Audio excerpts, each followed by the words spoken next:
The casting department assigned the role of the Tin Man to Ray Bulger, an outstanding dancer who had starred in Broadway musicals. The role of the Scarecrow went to Buddy Ebsen, a tall, skinny young actor. Bulger was disappointed. He had always hoped to play the Scarecrow in a production of The Wizard of Oz. He kept pushing the casting department, and finally they switched the actors' roles. Bert Lahr, a successful stage comedian, got the role of the Cowardly Lion. At least 11 screenwriters worked on the script. One suggested that the Kansas scenes be filmed in black and white, and the Oz scenes in color.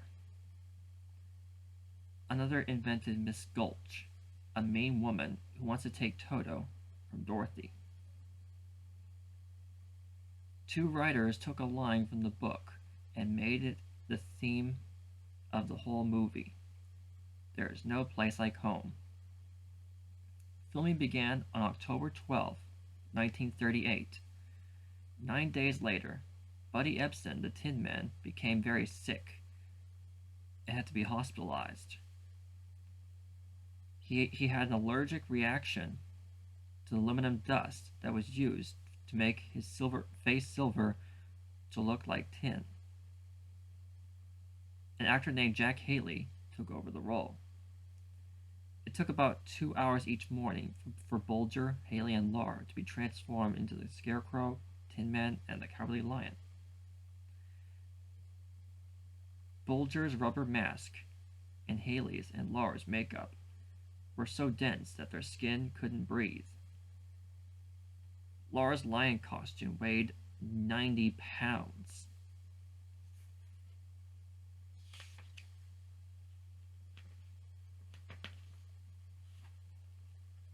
The book versus the movie.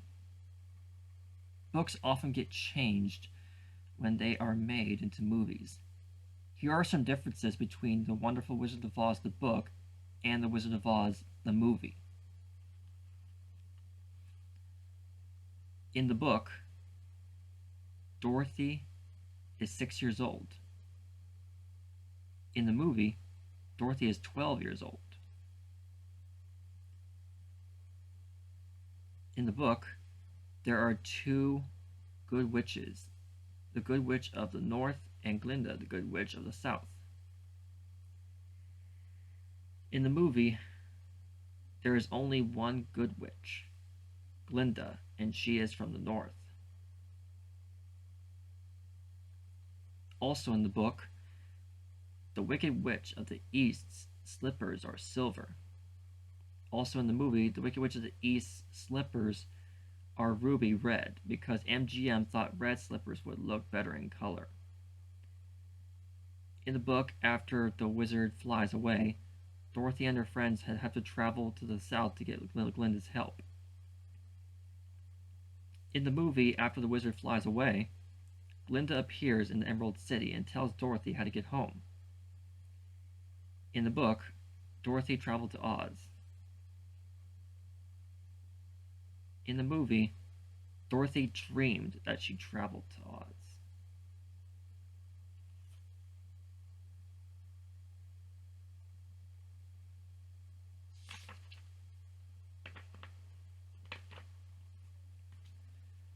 Margaret Hamilton, the actress who played the Wicked Witch of the West, had her face and hands covered in thick green makeup.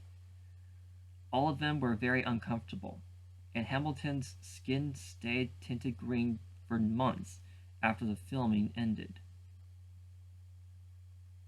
On the movie set, the lights necessary for the production made working under them brutally hot. When director Victor Fleming ordered all the lights turned off and the doors to the studio opened, everyone rushed out as fast as they could to get some fresh, cool air. The set could be a dangerous place too. Margaret Hamilton was severely burned during the filming of one of her scenes. She didn't return to work for 6 weeks. Her stunt woman was injured in another scene and spent 11 days in the hospital. Several winged monkeys were hurt when the wires that helped them to fly broke. An extra stepped on Terry, the dog who played Toto, and sprained her paw. Jack Haley got an eye infection from his makeup and missed a few days of work. Meanwhile, the craft departments at MGM were busy constructing a magical Oz. In 1939, there weren't any computers to create digital backgrounds or special effects. Everything had to be made by hand. The special effects department made the cyclone out of a giant piece of cloth wrapped around chicken wire. Wind machines made it swirl around as a car on tracks beneath the soundstage towed it along. To show Dorothy's house being lifted off the ground, the department built a miniature version of the whole farm. They filmed the tiny house being dropped to the ground, then ran the film backward to make it look like it was rising into the air. The Wizard of Oz finished filming on March 16, 1939. Although it usually took 8 weeks at the most for MGM to make a movie, it had taken 22 weeks to film Oz and cost nearly $3 million, a huge amount in 1939.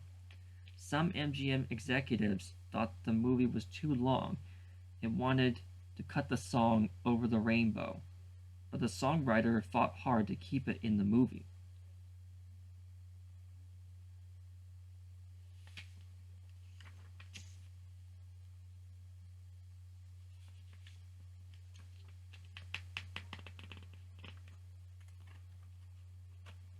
The Wizard of Oz opened nationally on August 25, 1939. Many critics thought it was just silly or perhaps too sweet. Since it had been so expensive to make, it lost money for the studio by not earning enough in theaters. The movie did win 2 Academy Awards that season for Best Musical Score and for Over the Rainbow as Best Original Song. MGM had hoped the splashy color production would win more. At the time, The Wizard of Oz was not a big hit. But not too long afterward, a new kind of technology would let audiences see the movie in a whole new way. In 1939, the first televisions became available to the public. By 1951, the number of televisions in American households had grown to 12 million. In 1955, over half of American households had a television set. Television had become a part of American life.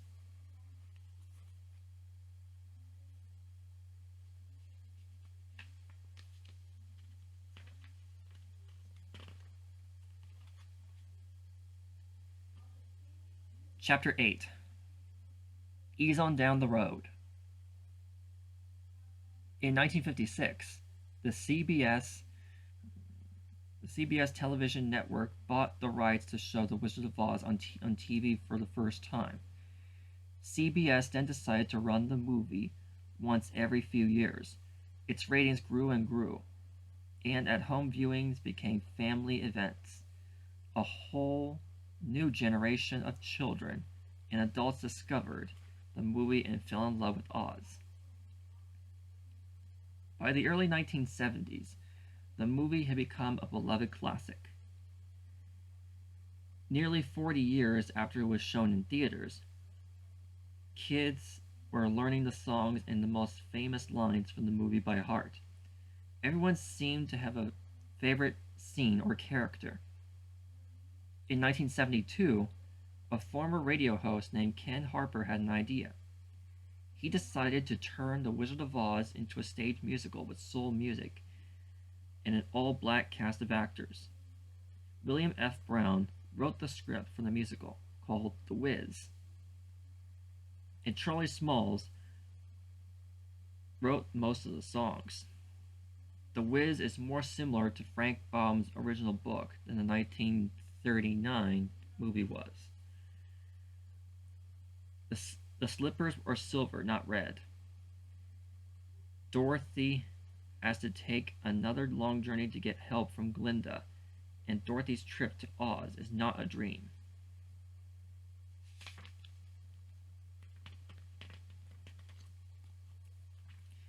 Musicals and plays often tour in other cities before coming to New York. The Wiz opened at the Morris A. Mechanic Theater in Baltimore, Maryland on October 21st, 1974. It didn't go very well, and the producers made a lot of changes. When The Wiz opened at the Majestic Theater on Broadway on January 5th, 1975, it had replaced some cast actors. Stephanie Mills played Dorothy, and Hinton Battle as a Scarecrow, Tiger Haynes as the Tin Man, Ted Ross as the Lion, Mabel King as Eveline, the Wicked Witch of the West, and Andre de Shields as the Wiz.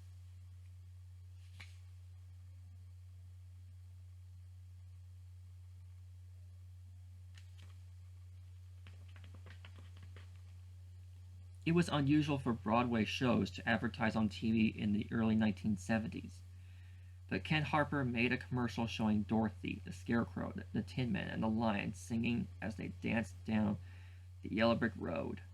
They sang a song called Ease on Down the Road, the updated version of Follow the Yellow Brick Road. The commercial and the catchy song got people's attention. They began to buy tickets.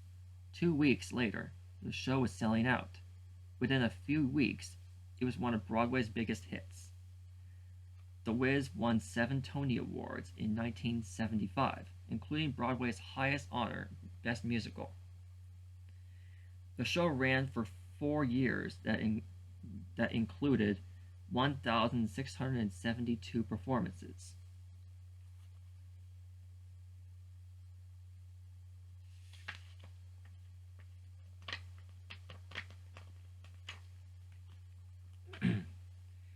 Stephanie Mills.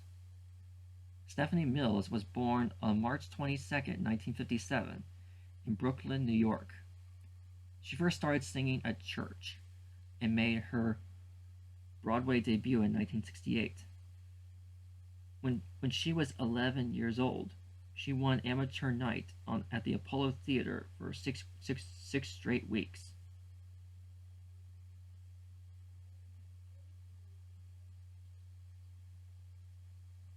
She went on to become the opening act for the Isley Brothers, one of the most popular singing groups at the time.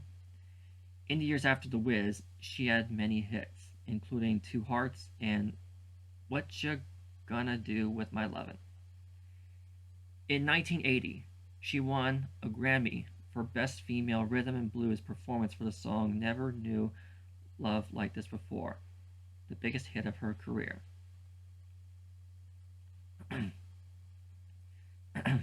In 1977, producers began to make The Wiz into a movie. Diana Ross, one of the biggest music stars in the world, wanted to play Dorothy, but she was 33 years old. The script was rewritten, and Dorothy became a school teacher in New York City. Oz was a dreamlike version of a city. Ted Ross from the Broadway cast played the Lion, and Nipsey Russell played the Tin Man. Comedian Richard Pryor played the Wiz. The Scarecrow was played by Michael Jackson,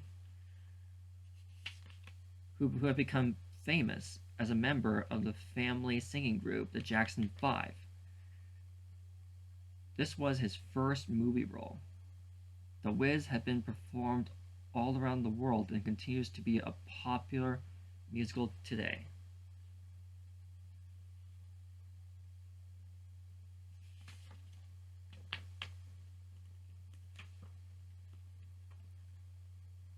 Diana Ross.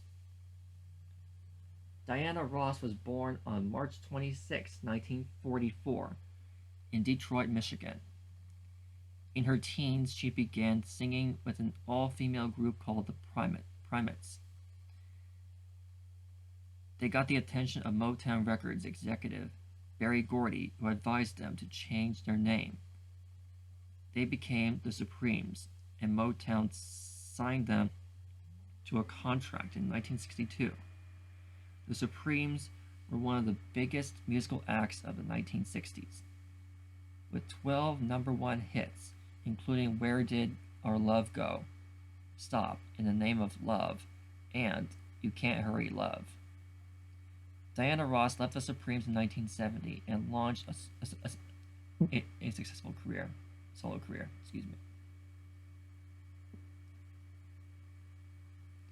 She also won acclaim as an actor for her performances in the movies Lady Sings the Blues and Mahogany. She continued to perform and record throughout the 1980s, 1990s, and into the 2000s. She is known for her exciting live shows.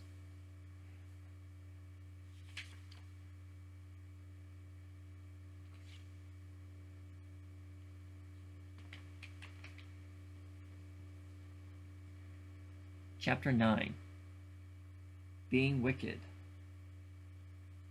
By the 1990s, it had been over 50 years since the 1939 movie was released, and 20 since The Wiz first appeared on Broadway. It was time to take a different look at L. Frank Baum's story. In 1996, composer Stephen Schwartz heard about a book called Wicked, The Life and Times of the Wicked Witch of the West by Gregory Maguire. Schwartz, who had written the music for the hit Broadway shows Pippin and Godspell, read the book and thought it would make a good musical. Wicked opened at the Current Theater in San Francisco on May 28, 2003, and had its Broadway premiere later that same year at the Gershwin Theater in New York City. Idina Menzel starred as Elphaba, the Wicked Witch of the West, and Kristen Chenoweth as Glinda the Good Witch.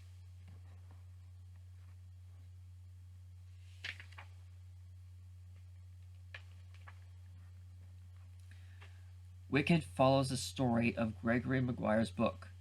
It begins with awkward, green-skinned Elphaba meeting the pretty, confident Glinda, later Glinda, in Shiz University. At first, the girls are rivals, but eventually they become friends. Elphaba's magical powers are quickly recognized, and she is given the chance to meet the Wizard of Oz. She is eager to see him because she wants to complain to him about how the talking animals, including her favorite professor, are being treated unfairly. Then she finds out that the wizard is the one behind the plot against the animals. Elphaba vows to fight against the wizard. Even though Glinda warns her not to, the wizard tells people she is wicked in order to protect himself. Elphaba goes off on her own, leaving her true love, Fiyero, behind. Glinda stays and works for the wizard and is considered to be the good character.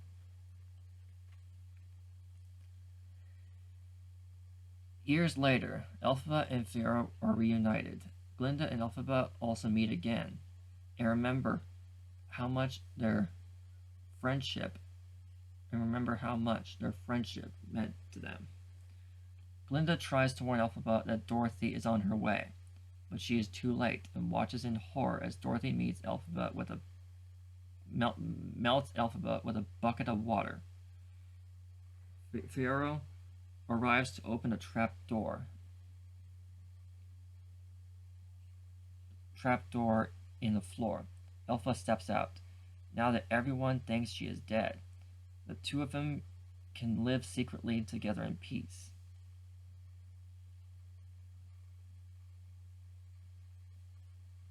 Wicked became a hit, selling out every night. Fans came to see it over and over. They bought the original cast recording and learned the songs.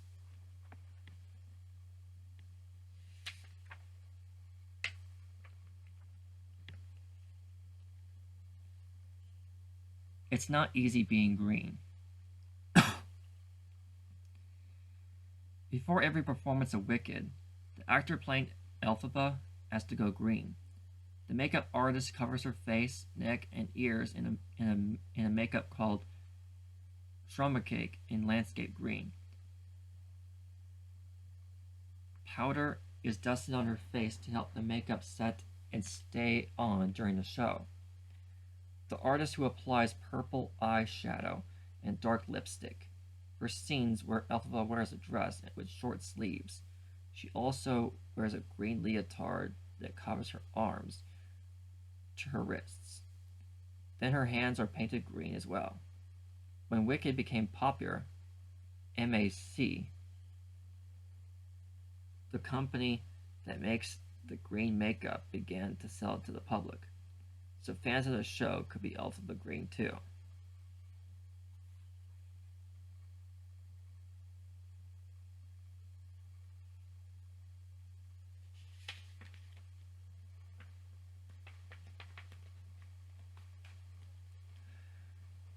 For many people, a chance to see Wicked was the highlight of a trip to New York City. The show's messages about friendship, being yourself, and the idea that you are worth being loved no matter who you are or what you look like meant a lot to audiences who came from all over the world to see it.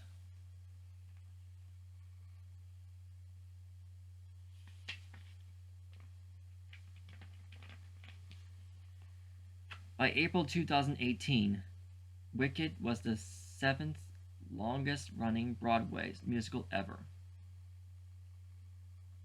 with over 6,000 performances. It earned over $1 billion on Broadway and over $4.5 billion in worldwide touring shows. Wicked has helped keep the story of the Wonderful Wizard of Oz alive in the 21st century.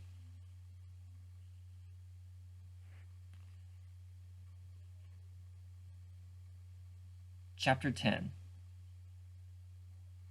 The Magic of Oz.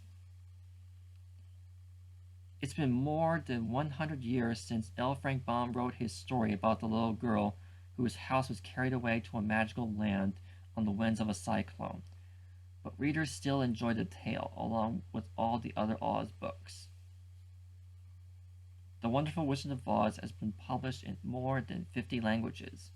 The International Wizard of Oz Club for fans of all things Oz-related was founded in 1957 and has members all around the world.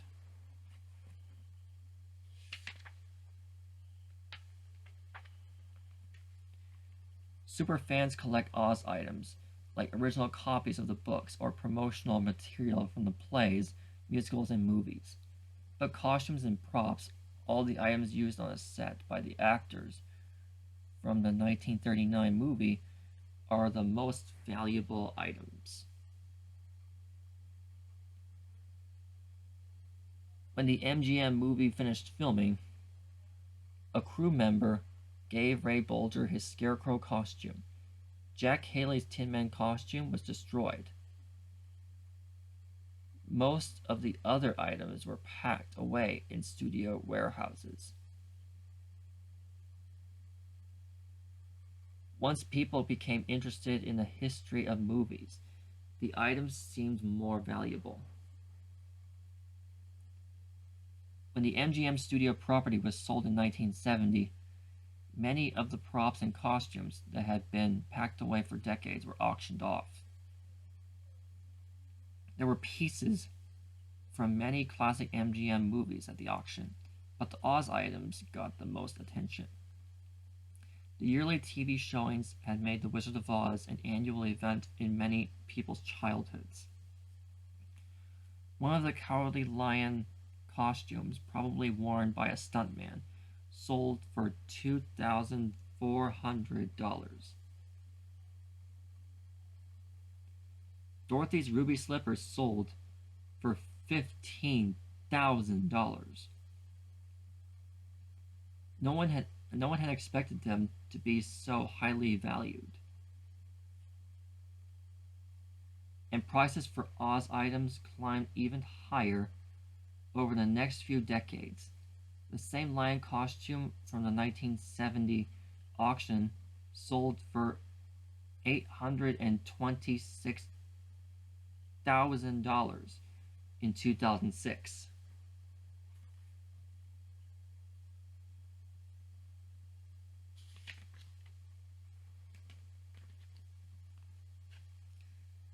In the 1990s, a lion costume that was probably worn by Bert Lahr was discovered on the MGM lot. It was in terrible condition, but James Cosmisar, a movie and TV collector, carefully restored it. And in 2014, someone bought it for more than $3 million. Because costume departments often make several copies of costumes, there always had been more than one pair of ruby slippers. One pair belonged to a woman in Tennessee who had won them in a publicity contest in 1940. She sold her pair in 1988 for $165,000. A member of the costume department at MGM had sold several pairs before 1980. Another pair was stolen while on loan to the Judy Garland Museum in Grand Rapids, Minnesota. The shoes were found 13 years later, in 2018.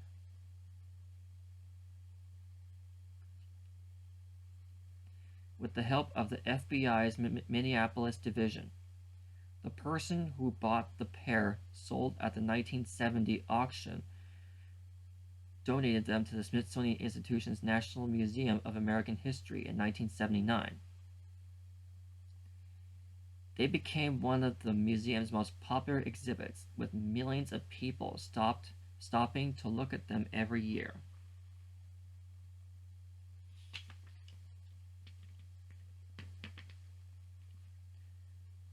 Over time, though, the famous red sequin shoes needed to be preserved. The Smithsonian raised almost $350,000 from people around the world to restore the shoes.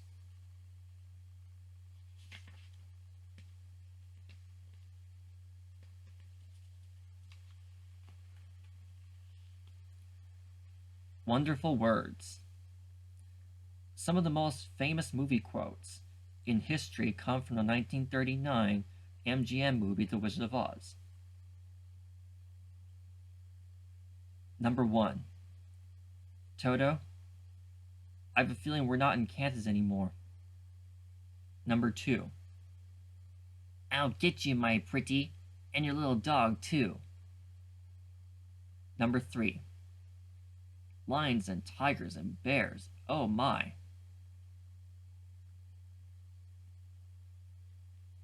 Number 4. Be gone before somebody drops a house on you, too. Number 5. I'm melting. Number 6. Pay no attention to that man behind the curtain. Number 7. There's no place like home. That's how much the story of The Wizard of Oz means to fans. Most people recognize a bit of Bomb's story, even if they haven't read the book or seen the entire movie. Advertisers, artists, and writers can use a quote or image from the film and be sure the audience will understand their meaning.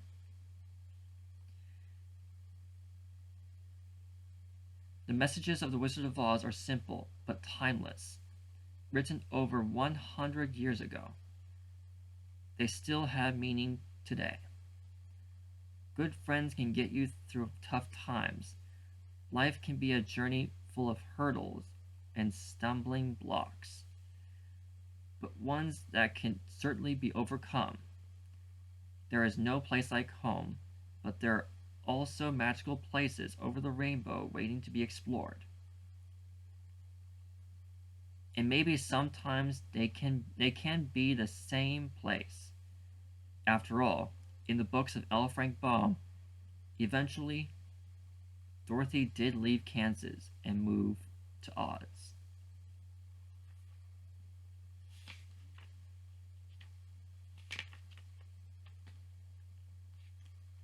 The end.